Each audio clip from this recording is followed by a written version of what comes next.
vais revenir un peu en arrière pour ce qui concerne le 27 septembre, le 28 septembre et le 29 septembre. On va commencer par 27 septembre.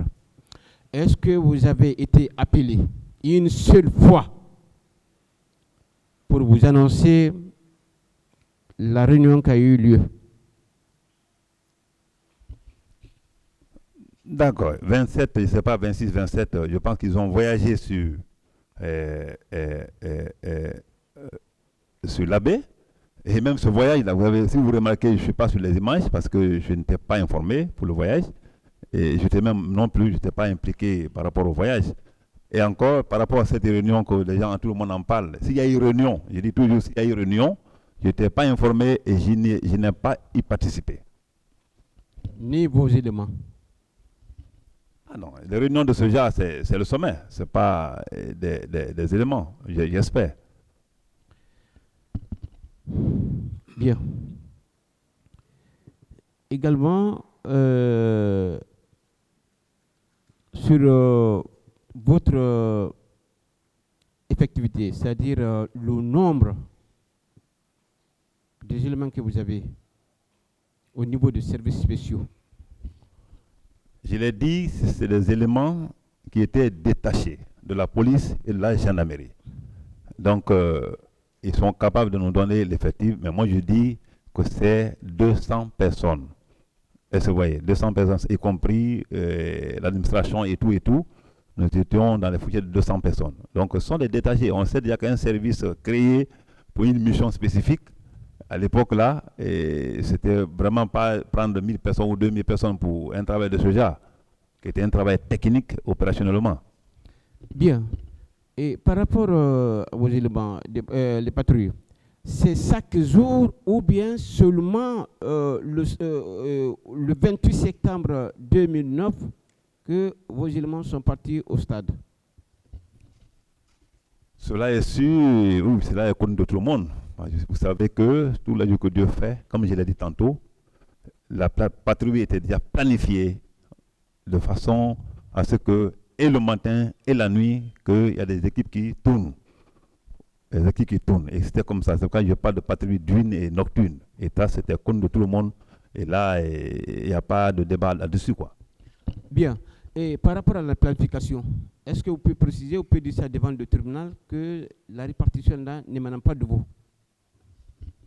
Non, la planification d'éléments de patrouille ne peut pas, ne pas être faite par un chef. Tu donnes seulement l'ordre. Je voulais que la patrouille nocturne sorte et la patrouille diurne sorte, pendant que les autres se reposent et un autre groupe est sur pied. Si vous voyez souvent que les gens pensaient qu'on était même 300, 400, c'est parce que à tous les nouveaux, on était là pour tourner la forêt de Kakimo partout. Donc, je pense que la découverte de la forêt de Kakimo a été faite par nous, prenant souvent ce jour-là des bandits ou les présumés bandits, des armes de guerre. Donc, c'est que c'était une patrouille nocturne et diurne et c'était une planification simplement, sinon on n'était pas nombreux. Voilà. Bien. Au stade, est-ce que ce jour-là, vos éléments étaient armés? Je pense qu'ils l'ont dit dans leur déposition, oui. Ceux qui étaient de patrouille, ils sont arrivés effectivement ça parce qu'ils suivent les gens progressivement. Donc quand il y a chose, et j'ai dit pourquoi ce dispositif, c'est pour éviter que les magasins soient pillés, que les gens s'attaquent aux biens d'autrui et les marcheurs, parce que les marchés passifs souvent, vous savez comme moi, ça se termine chaque fois par des problèmes entre policiers et gendarmes et manifestants, vous le savez. Et malheureusement, c'est les citoyens lambda qui payent les frais. Bien. Je vais poser une question parce que la partie civile pensait que c'est vous qui avez donné... S'il vous plaît, mettez les téléphones sur le mode silencieux. C'est vous qui avez ordonné l'ouverture la porte du stade. Est-ce que vous pouvez préciser ça devant le tribunal? Parce que là, vous n'êtes jamais rentré à l'intérieur du stade. Et comment se fait-il que vous pouvez ordonner l'ouverture? Dès lors que vous êtes venu, vous avez trouvé que même les gens se trouvaient au niveau du stade. donner cette précision-là devant le tribunal? Comme je l'ai dit tantôt hier, les leaders et moi, on s'est séparés juste après la porte, c'est-à-dire la porte d'entrée officielle de Gamal. Et à ce niveau, ils sont venus vers leurs militants, dans le but de les annoncer qu'un consensus est trouvé, ils vont reporter. C'était l'objectif. Et comment ils ont fait pour ouvrir le stade ou pas, ce n'était pas ma présence et je ne sais pas qui a ouvert réellement. Hein. Bon, moi j'ai été surpris hier du fait que cette question-là a été posée, alors que vous n'étiez même pas. Et je l'étais plus que toi. Ah, ok.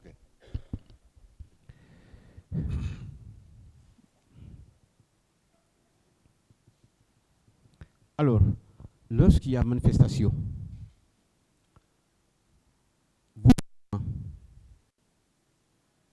ils sont devant la police et la gendarmerie, ou bien c'est derrière? Bon, lorsqu'il y a manifestation... N'importe quelle manifestation, hein? Non, lorsqu'il y a manifestation, lorsqu'il marche, moi je vous dis, notre rôle, le rôle de ces hommes-là, c'était pour rester derrière, encadré. On l'a toujours fait, même si c'est une marche pacifique. Prenons un exemple sur l'arrivée de Moutaba. Le président Moustaba, Mouta Diallo. Quand il est arrivé une fois, il y avait un engouement et tout. Et mes hommes étaient là-bas. Moi, mais je suis venu, je marchais, j'étais sur le pied de la voiture de Moutaba. On a marché de l'aéroport jusqu'à encadrer jusqu'au niveau de Amdalaï. J'étais à pied. Moutaba, je sais qu'il est quelque part au bout du monde, il me voit. Donc, c'est comme toujours. Nous, on est là pour veiller si les bandits ne vont pas profiter de ces marches-là ou de ces manifestations-là pour s'attaquer ou bien détruire. Donc, ça veut dire qu'ils sont toujours derrière. Et la police et la mairie, étant dotée de matériel adéquat pour le maintien d'ordre, vont toujours rester devant. Parce que l'objectif est que il faut dire aux manifestants de ne pas venir à telle zone. Vous savez comment ça se passe entre policiers et gendarmes. Ça, c'est de façon classique, que ce soit ici ou ailleurs dans le monde. Ça veut dire que simplement que notre mission, c'est d'être derrière et encadrer les gens. C'est pourquoi la question qui a touché Sori hier, ça m'a irrité, mais je ne pouvais pas extérioriser ce que j'ai ressenti par rapport à sa déclaration, parce que le président me l'a interdit. Monsieur Camara, une fois de plus, vous n'êtes pas obligé de faire des commentaires qui n'ont pas trait à la question qui vous a été posée. Répondez tout juste à la question et surtout restez dans le contexte de la question, s'il vous plaît. Vous n'avez pas besoin de trop de commentaires.